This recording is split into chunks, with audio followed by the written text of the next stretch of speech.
So welcome everyone, thanks for coming. As soon as my slides go up, we will be ready. And unfortunately, it's called the demo factor. My robot broke on the way over here. So she's just going to be sitting there, keeping me company now. She will not be moving. So my name is Carlotta Berry, and I'm a professor of electrical and computer engineering at Rose-Hulman Institute of Technology. And I am also the ABIE Award winner for educational innovation this year at the Grace Hopper Celebration. Thank you. So I'm going to be talking a little bit about some of the things that I did in order to get that honor. And so the title of my talk is Robotics for the Streets, Using Robotics to Increase Diversity, Equity, and Inclusion. My unexpected journey to STEM, one of the things I typically hear about a lot is, how did you become an engineering professor? How did you become an engineer? Because Black women in engineering are very, very rare. And so I like to tell people that my story was not a traditional one. A lot of my colleagues will say their dad was an engineer, their aunt or uncle was a scientist, et cetera. I had none of those experiences. My mom was a kindergarten teacher. So what I did when I was younger is I played with Barbie dolls. People will often ask me, how do I get my kids into STEM? And I will tell them, get them into creative hobbies. Putting things together, taking things apart. They don't have to buy expensive robots. My thing was, I gotta design some outfits for my Barbie. I gotta make her look cute in her dream house and in her car. So whatever your creative hobbies are, that's what we want future engineers to be. Creative people who put things together and take things apart. So I like to say my future autobiography, which has not been written yet, is going to be From Barbies to Bots, my unexpected journey to STEM. So what I wanted to be was a high school math teacher. That's all I wanted to be. I wanted to be a teacher like my mom. And when I got to middle school, I had someone share with me, you really should go to magnet school and you really should consider engineering. So what's the most common question you ask? What is an engineer? I don't want to drive a train. Why would I drive a train? So I had to go to the library, no cell phones yet, and I had to look up engineering. And I said, well, that looks kind of cool, but what if I don't like it? So I have a bachelor's degree in mathematics and engineering because just in case the engineering didn't work out, I wanted to be able to fall back on the math. What I tell students and young people now is, it's not just about being good at math and science. A great engineer is disciplined, focused, dedicated, knows how to use their resources, and knows how to find their community. As a woman in STEM, those things are extremely important because it's not a broken pipeline, as we all know, it's an obstacle course. So you have to know the ways to navigate those obstacles.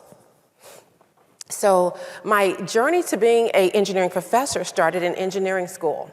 And it was because I didn't see any professors that looked like me. And even if they didn't look like me, they didn't act like me. So I had a lot of professors who were not all that friendly, not all that warm. They were a little dry at teaching. I'm like, they make this look so boring. I mean, the stuff seems kind of cool, but they don't seem to be cool about it.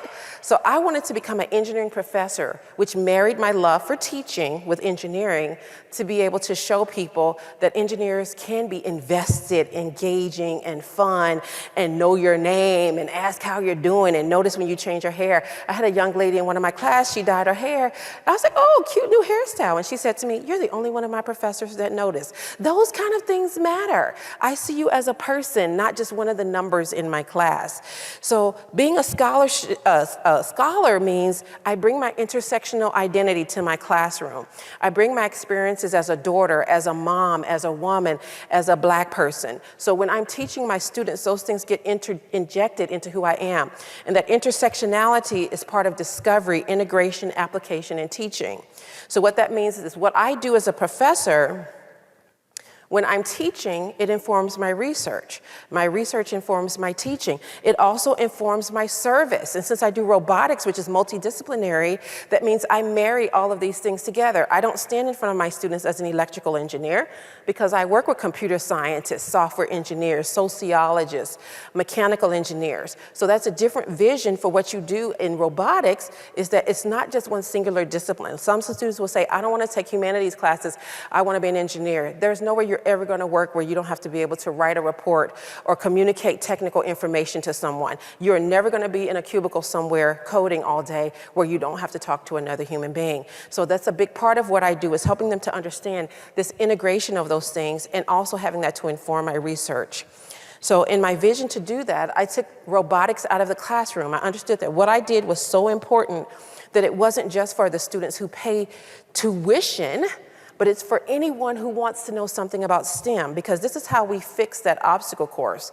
We have a critical mass of young people who look like the world in which we want them to design solutions and problems for, right? If we have a more global community, then our workforce needs to reflect that. When it does not, that's when we see bias in AI, bias in technology, chatbots that don't recognize women's voices, or technology that doesn't represent Black and brown faces.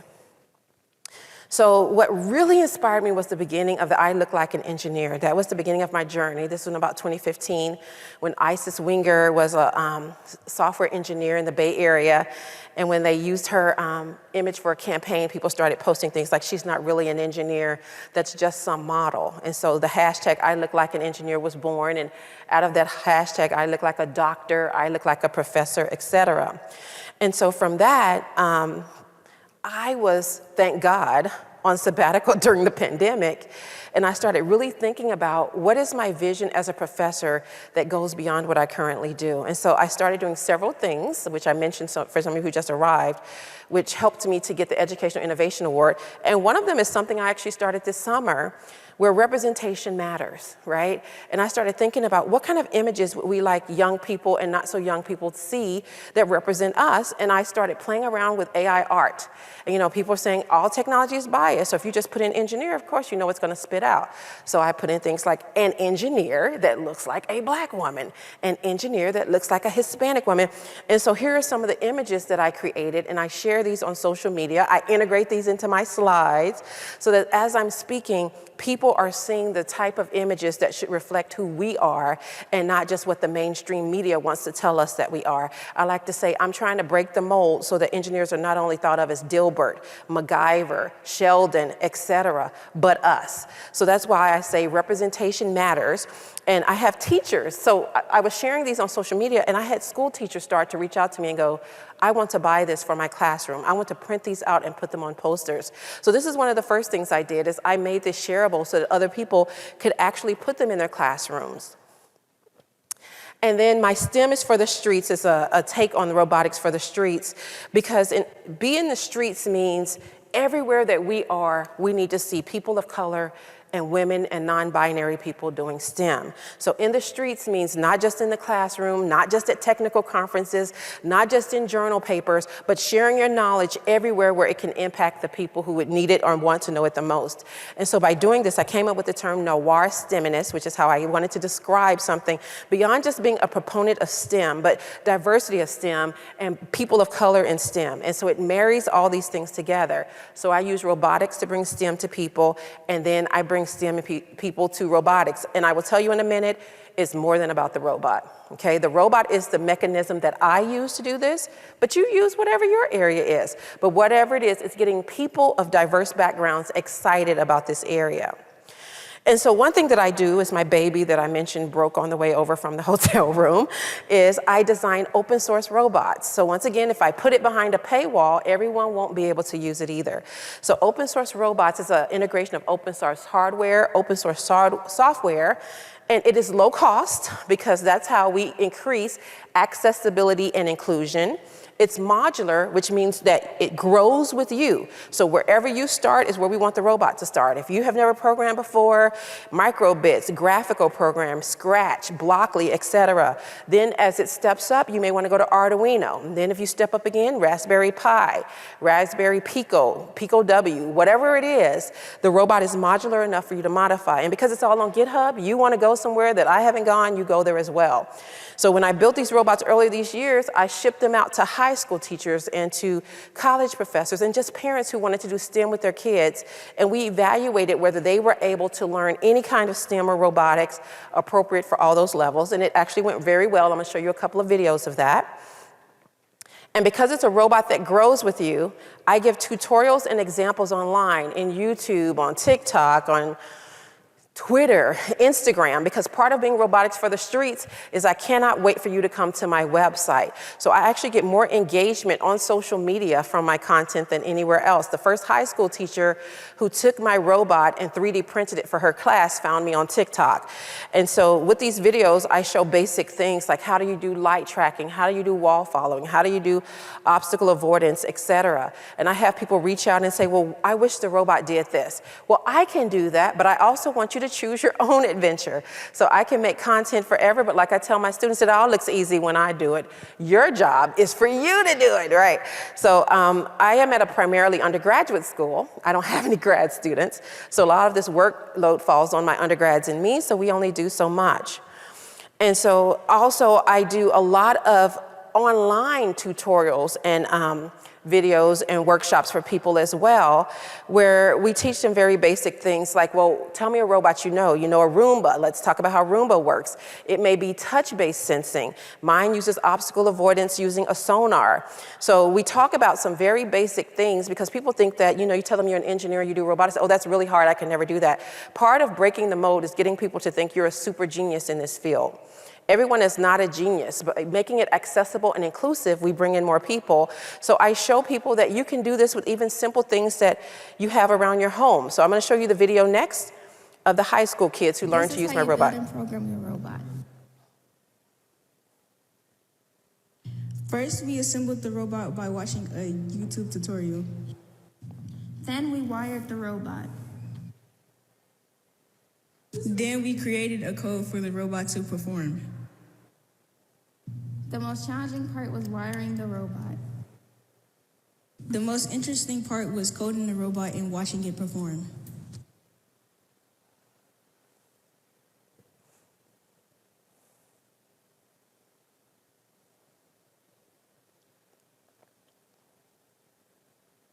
Thank you so much for watching this. Please give me an A. My favorite part of the video is obviously, please give me an A, because that's what kids do, right? And so I also had some undergraduate students who learned to use my robot as well. And so they were actually not in a STEM class as much as a human-robot interaction class. And so they were learning how to outfit things on the robot. So they made a turtle. And the turtle was scared of people, so the turtle was trying to turn away. And the benefit of this is they are now doing things with the robot that I never visualized. And that was my vision as well, because I can't think of all the creative ideas. What can you do instead? So what can you add to the robot to make it do something that I never thought it would be able to do? And of course, a lot of young people see the sonar as eyes, so the sonar becomes the turtle's eyes. Then I had some graduate students learn to program the robot using an iPhone app where they attached a camera and used it to remotely drive the robot and then get data on their cell phone from the camera. So this is my examples of scaling the robot up. I was also an open source hardware trailblazer fellow this year, and a big part they wanted to say is how can academics engage in open source hardware? A lot of academics won't do that because they are trying to get their things published in a journal or they're trying to get patents. So by showing this, I'm saying all these different levels can do this level of work, and just because it's open source does not mean it still should not be evaluated or cannot be thought of as legitimate type of research for a promotion, tenure, or retention, because at all levels you can do things that the research or graduate students can do that could still be publishable. I still publish my work even though it's open source. And I also had some teachers and people on social media reach out to me and said, I don't have a 3D printer. Half of your robot is 3D printed. Okay, you got a box? So I wanted to show them that you don't necessarily have to make it all, I didn't mean to do that. I was trying to make it play again. Have to make it work with 3D printing. Although I have now heard most libraries have 3D printers, so if you can get to my files, you can take my files to the library and print a robot.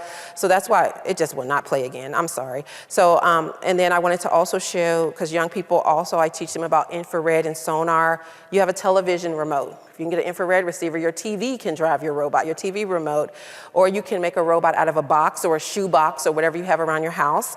I did an event for my community recently where I made paper robots and with the young people and pennies. So you can still foster this sense of STEM encouragement and activity even if you don't have access to all these parts. That's one of the benefits of open source. The other thing I did is during the pandemic as well, is I started creating ways to marry arts with STEM. So STEAM is also important. And I did that with robot, with music, with hip hop, with poetry, in order to normalize seeing women and people of color doing STEM in their everyday lives. It also marries to that thing I told you about my students not wanting to do humanities. So it's not about my artistic ability, it's about teaching the young people something. I did this event with Girl Scouts a couple of weeks ago, and just watching the video, they learned what a sonar did, or they learned what infrared does. So I'm about to play the video, but remember, it's about what you learn, not about my ability. Welcome, Rosie Sparks, my newest robot queen. She has 4 wheels for driving around to see what must be seen. She also has a sonar, which is a most amazing thing. It figures out when things are close by sending out a ping. She listens to see when that comes back, to see what is around. How many of you knew that you could do that with sound? We write code for Rosie to help her to sense, then plan, then act. There's lots of things to do with robots, and that is just a fact. So I have several of those on my website, and each one is a different concept. So one is encoders, one is an infrared receiver, one is a gripper. But then afterwards, I asked the young people, what uses sound to navigate? They now know a robot does it. What else does it? Now, the kids will say dolphin, or they'll say bat, or they'll make something up. But the whole point is that they learned something about, so now we know what a sonar sensor does, and we already knew about dolphins, we already knew about bats, so how can we make our robot move around the way that a bat does?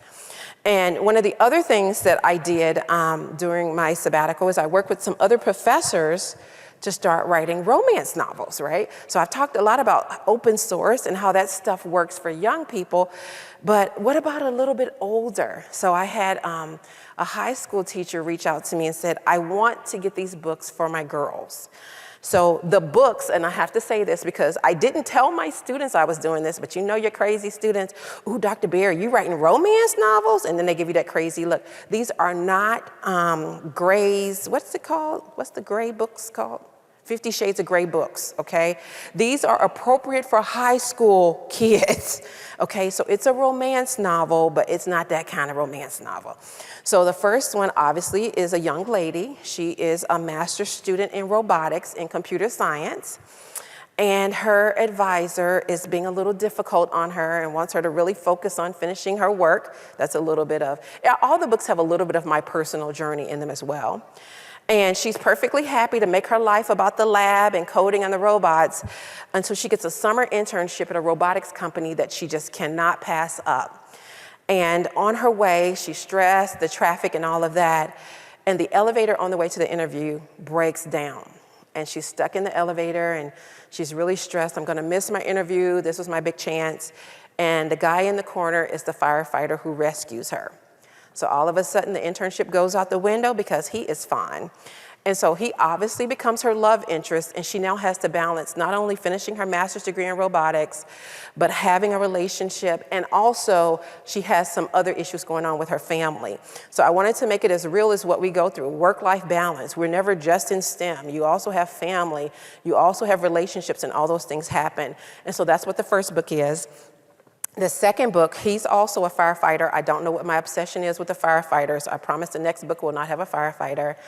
And he's friends with the guy in the first one. And she's a nurse. And I want to talk about different types of STEM because when I first said I wanted to make her a nurse, my publisher was like, I thought you were doing STEM. I was like, nurse, science, duh. But you know, you say STEM a lot and people always think computer scientists and engineers, but anyone, technical people are also. We're gonna do one where it's gonna be, of course, I just forgot, a 911 operator who's doing technical work as well. So we want STEM to also be able to show the diversity and what it means to do STEM work. And so for that one, she's a nurse, and I won't tell you anymore, but that's what that's about.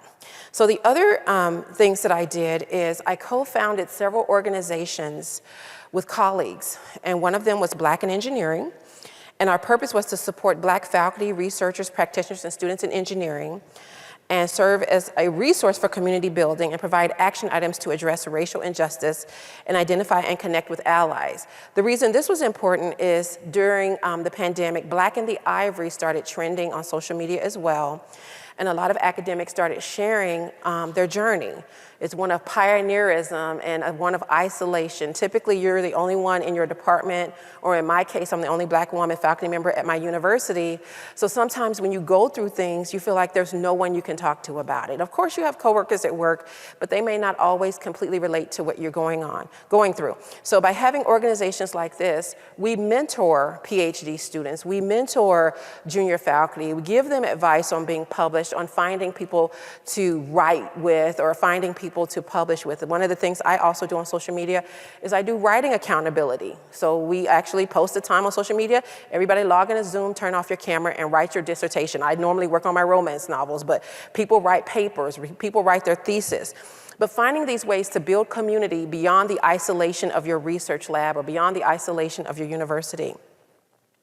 Around the same time, I had another set of colleagues reach out to me and wanted me to co-found Black in Robotics with them. So this robot that I was going to show you today until he died is going to be used in a workshop in a couple of weeks. We provide Zoom workshops for parents, for kids, for teachers, for young people, as well as not so young people who want to learn STEM to take it in their classroom or just to be able to help their kids do more STEM. And we bring together Black researchers to show professionals, academic, and students how they can also do robotics and that it's not this big black box. We also advocate for more diversity, inclusion, and equity in organization. We have several sponsors and allies who support our mission and ensure that there is a seat at the table for the deployment of robotic systems and amplify collective voices for social justice. I do encourage you all to go visit both of those websites if you want to know more, because I gave a very, very brief overview. So in conclusion, what I want to share is that robotics is multidisciplinary. Started playing before I wanted to. Robotics is multidisciplinary, and the great thing about that is it marries together science, technology, engineering, arts, humanities. And so I have had young people, in particular girls, come to a workshop and go, I don't want to do robots, I don't want to do coding, I'm scared of the robot. And I'm like, well, what do you like? I want to make dresses, or I want to do art. So I then show them videos of robots drawing, robots dancing, robots playing music, or I show them wearable technologies, right? You can actually make fabric stem, etc. So just because you like this does not mean you don't have to like that. My daughter is now 15. She's been doing robotics since she was 3. She's now decided she wants to be an artist. I think I overstemmed her. But what I will tell her is you marry your art with your STEM. You don't have to give up on that. You already know how to code. You already know how to do robotics. So now that you want to be an artist does not mean you have to not do those other things. The other thing is robots are great for recruiting diverse populations to STEM. It's because everyone gets intrigued or excited about something on a robot. So I can talk to you about what your interests are by building on that from the robot. Like I said earlier, it doesn't have to be you want to be robotics forever, but I can use that to help you to get where it is you want to go.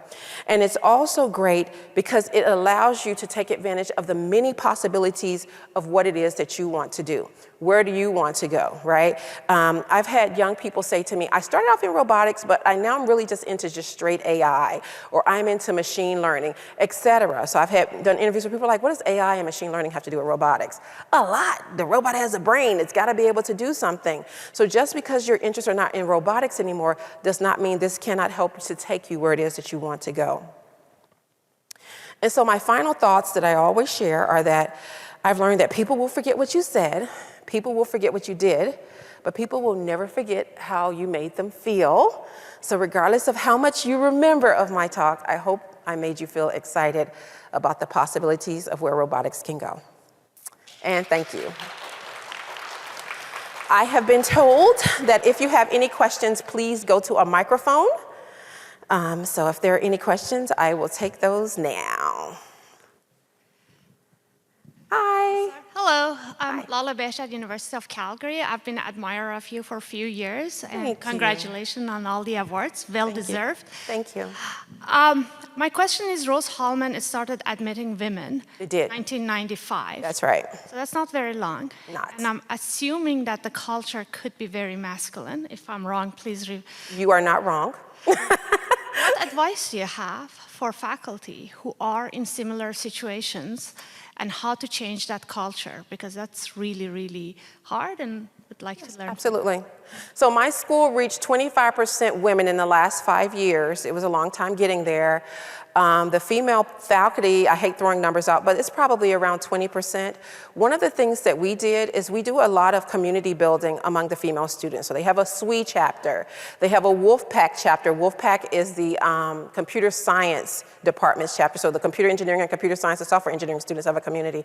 I also worked with a colleague, and this was before I got tenure, and started a scholarship program for women and Black and brown students in computer science, software engineering, electrical, and computer engineering, because they were hurting the worst. And what I found is that by having programs in place to support those students and female students started coming from other departments. Like they came and went into mechanical engineering or biomedical engineering, but just because they saw we had support mechanisms in place for that one department, other departments wanted it as well. So they started reaching out going, how can I have a program like this for our students? And I talk about, it's not even just about the scholarships, because a scholarship will keep you there because you don't want to have to pay somewhere else. It's the networking, it's the community building. So our scholarship program is called Rosebud, Rose Building Undergraduate Diversity. And more important than the money is the fact that we do faculty mentoring, we do peer mentoring, they have career fair sessions where we help them with their elevator pitch, with resume, dressing for success. They do froyo stuff with their mentors. We do Rosebud interns, so the students get experience making their own programming because they don't like what the professors do and we're not cool. So we let them run the program, kind of like my daughter's now a senior in Girl Scouts, and they're like, we don't have leaders anymore. Y'all do what you want to do. But all of that helps that. But always looking for allies among the faculty. It doesn't have to be same gender, same race, any of that, but someone to help support you when you're feeling like that. I like to say now, I've been there so long, I've been there 17 years, that it was a bit toxic when I first arrived, but they learned very quickly how I behave, and now they all tell each other. So you don't have tenure yet, so tread carefully, but after a while, you teach people how to treat you, and the rest of them will get the message. Okay, thank you. You're welcome. And if you ever want to move to Canada, let me know. Oh, thank you. Moving to Canada, yes. Hello. Hi. Is it afternoon? Good afternoon. Good afternoon. It's a pleasure to hear you talk, first of all. But my name is Angelica Stewart. I'm a junior computer science major, physics minor at Howard University. And at the beginning of your talk, you spoke about bringing your intersectional identity to the classroom. And I think that's something I strive to do with my life, like just bringing different parts of my identity to everything I do. So the first one is I'm the vice president of SWE, and I was just curious to know, we do this major event every academic year, Introduce a Girl to Engineering Day, where we just target, it's Howard, so we target primarily Black girls in DC, and we just give them a tour of the university campus, well, the engineering building, and just talk to them and trying to inspire them.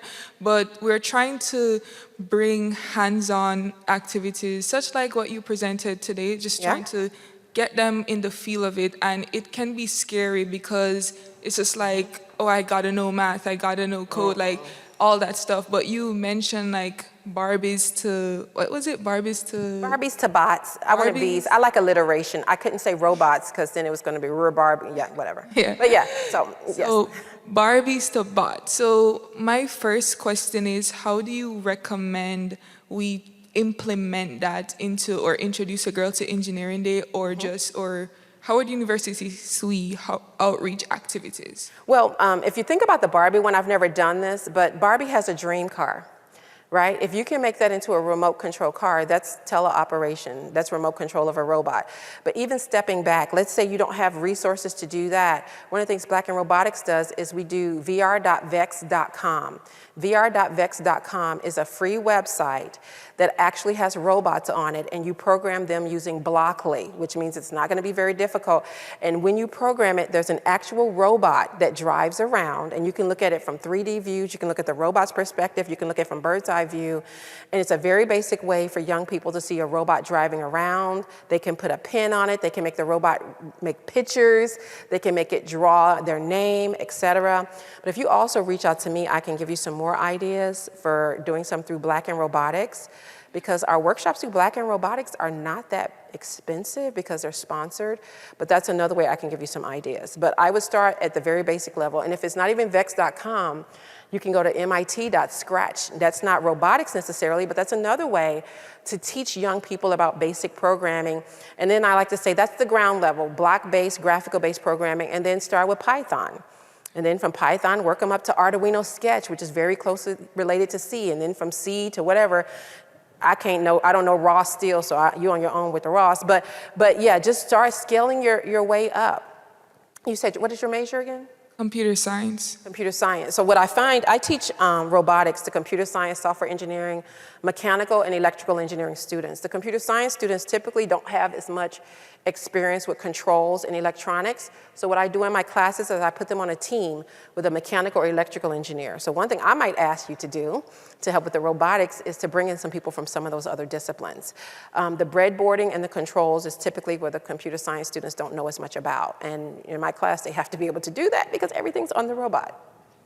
So. Thank you. My second question comes from a different part of my identity. I am Jamaican, grew up, born and raised, moved here in 2018. And I wasn't a part of Jamaica is very classist, and I wasn't a part of the higher ups. So when I moved to America, I just realized how the resources are just limited in my country. So I founded a nonprofit called the College Connect International, where our vision is increasing opportunity for socioeconomic growth through education, not only in Jamaica, but developing countries, period. So my question is being that life is so virtual, how would I, bring the STEAM aspect to the College Connect International, especially in developing countries where there are a lot of, where there's a resources lack thereof. So how do I do that? I think virtual is the first beginning. Even if, like I mentioned the library, if they can get to a computer and get to the internet, you can do things with them from here. That's what Black in Robotics does. When we do those workshops, they're for anyone. In fact, probably over half of our TAs are from somewhere in Africa. And because it's all online, they're able to connect as well. We had one of our African TAs actually facilitate our drones workshop last week. So just because they're in another country, we can still share resources with them. You can still share your knowledge, even if they can't as long as they can get to a computer somewhere, if they have internet access. Unfortunately, if they do not, you might have to go back home sometimes and hold some in-person workshops. That's the goal. That's the goal, right? So you have to find out what resources people have and then meet them where they are. That's extremely important. Thank you so much. You're welcome. Thank you. Hi, my name is Jackie. Hi. I'm a computer science student at Illinois Institute of Technology. And I wanted to ask, I also teach piano in my on the side, and I love working with kids, in that kind of capacity. And I always thought that robotics is something that should be taught to every kid. It's so important, and you learn so much. It's cross-discipline, like you were saying, and it's very great for development for kids. But I find that not a lot of them are very interested. So I wanted to ask, what are your, in your opinion, what's the most important factor in getting a kid interested and excited about robotics? I wish I had my computer. You have to tie it to the music. I have on my YouTube channel, which I think is on there, I have videos, because my daughter took piano as well, and one of the things the teacher talked about is that kids who take piano are very good at math, because something about learning piano, learning about the notes and the scales and all that, and she's great at math, so she was right. I have a robot that I made play like a piano. In other words, I have the notes on the screen, and then I have all these sensors that represent C, D, E, F, G, etc. So they can play Mary Had a Little Lamb by using the sensors. So they're not only learning the sensors, but they're using the music that they know. I also have a robot that you program to play songs. I use it to rickroll people in presentations. If I'd known you were here, I would have put it in one. But that's where you start. Start with what they love and go, you're really good at piano. Do you think we can make this robot play? I had a little boy at a workshop a couple of weeks ago, and he said, my recorder, we're playing hot cross buns. I want the robot to play hot cross buns.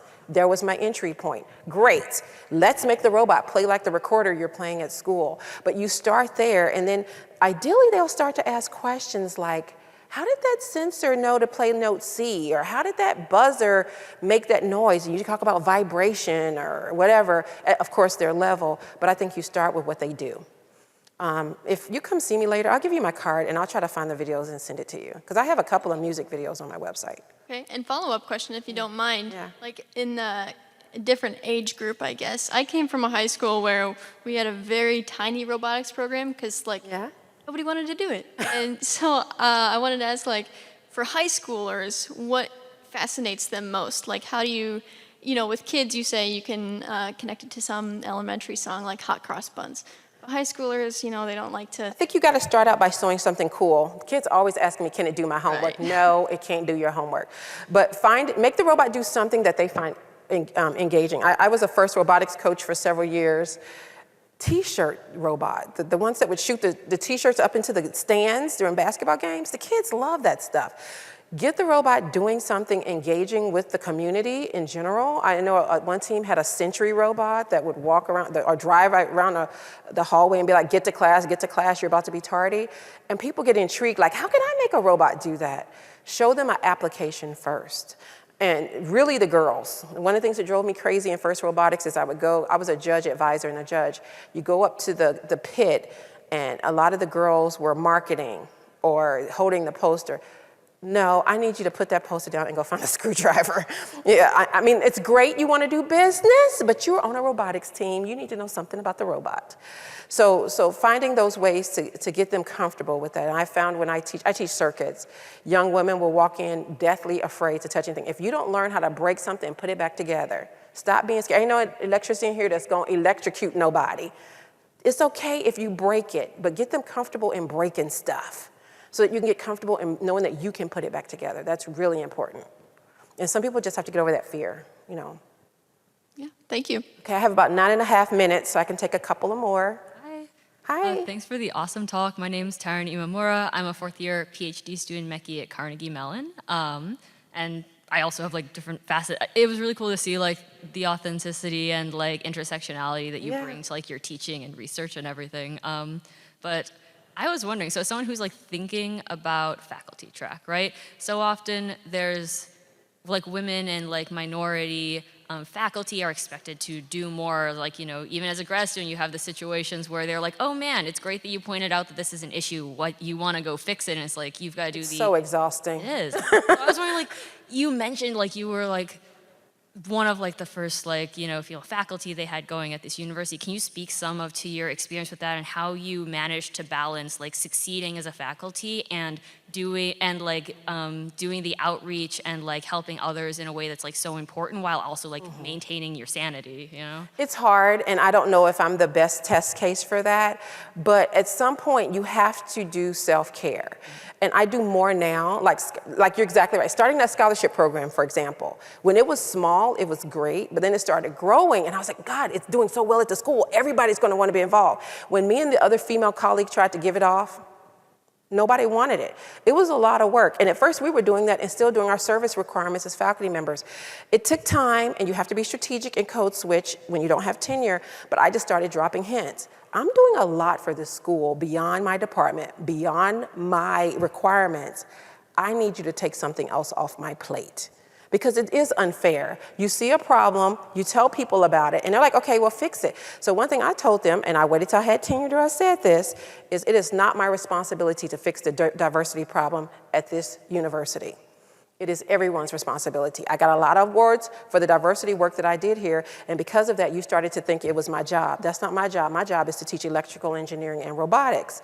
And some faculty did not receive that well, but it had to be said, because everyone on this campus benefits from diversity. I can't remember who I was talking to about the 70% white male that my school is. Do you think those white males don't also benefit from having a black woman professor, or seeing more black and brown students, or women or non-binary people walking around here? They have to go to a job where they have to be able to communicate with people who don't look and act like them. So that also helps them. So why should not my white male colleagues not be helping in this journey? And so I sound like a broken record, but I had to start saying that over and over again. But like I said, I don't want you to do that till you get tenure, because I hate to say it, but some people on the committee are petty. Okay, so some stuff you hold off on, you put it in your back pocket until it's safe to stay. But another thing I started to do is, one yes for every 2 no's. And start making assessments. Is this service obligation going to help me get promoted, tenure, retention, published, grad students? Have a metric. Yes, do it. No, don't. Because I got asked to be on committees because they needed to check black and woman to say they had diversity on the committee. That don't help me with any of that. So you have to start asking those kind of questions. Is this helping me with my career aspirations, or is this helping you bean count? Because I'm not here to be your bean. All right. Thank you so much. You're welcome. 5.5 minutes. Yeah. Yeah, hi. Thank you for the question. I actually had a very similar question. I'm a PhD student in robotics. My name is Pragati, and What school?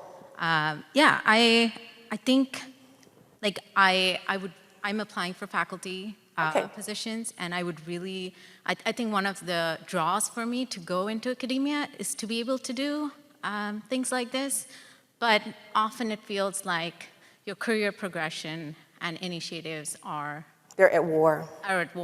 Yeah. So yeah, I was going to ask basically like how can you maybe leverage this for your career progression? And I like the 1 yes, 2 no thing.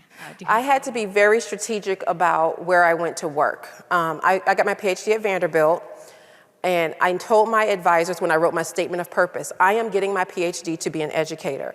I am getting my PhD because I want to teach engineering in a way I did not have it. I am not getting my PhD to be a world-class researcher. I understand getting my PhD requires me to do research, but they knew from the very beginning. So when it was time for me to apply to go and work at universities, I selected historically black universities and colleges. I selected minority serving institutions. I selected teaching institutions where the highest degree is a master's. Like my school does not have PhD students because those type schools will value you doing this type of work because they understand a big part of it is having undergraduates do research with you. Our students go on to Carnegie Mellon or they go on to Stanford or Georgia Tech in robotics, but they are at a student-centered school where the faculty actually teach the classes. Our workload is ridiculous. Don't get me wrong, we teach all our classes and labs. But because that was important to me, my school also has a different criteria for promotion. We have to do research, we have to do professional development, but you're also assessed on your teaching, right? A lot of times at an R1 school, teaching is like an afterthought. They could care less if your evaluations are in the toilet. Do you have grant dollars? How many PhDs are you graduating? How many papers are you writing? At my school, your ability to teach as well as do research with undergraduate students and do papers is important. So finding a university that will value who you are and the things that you want to do, I think is extremely important. I also went to Georgia Tech. I don't think I would have done well as a professor at schools like that because I would have wanted to be hanging out with my students and mentoring and teaching them as much as doing those other things. I think it's very important where you apply to work though. And make sure your statement of purpose, your letter, actually talks about what you value, right? So that they're not shocked like, what? You wanted to do this? How were we to know that? It was in my cover letter, right? Another one is, and I can't remember who asked this one about the 1 yes to the 2 no's and evaluating. I had my department head protect me. I eventually went to my department head and said, do you realize that people from all over campus are asking me to be on their committees? One of the times I knew it was going wrong when I was on like the health and safety committee, which was made up of all secretaries and me, nothing about administrative assistant, that ain't the issue, but they literally would spend an hour talking about where's the best place to shop and buy pies and cookies on this health and safety committee. And I'm in there going, I'm trying to get tenure. Why am I in here? So I went to my department head and said, I'm gonna need you to start running interference for me. And so one thing he did was like, you just blame me. So when people started asking for something, like my department head said, I can't do any more service. I started using him. Now, then my criteria became, did the request come from the president, the VPAA, or the dean? If the answer was no, I'm not taking on any more service. So use allies. Use your allies and ask them to, is it okay if I just say, you told me not to take any more? You're like, yeah. So. Yeah, thank you. You're welcome. Thank you everyone for coming. I hope you learned something today. Please reach out.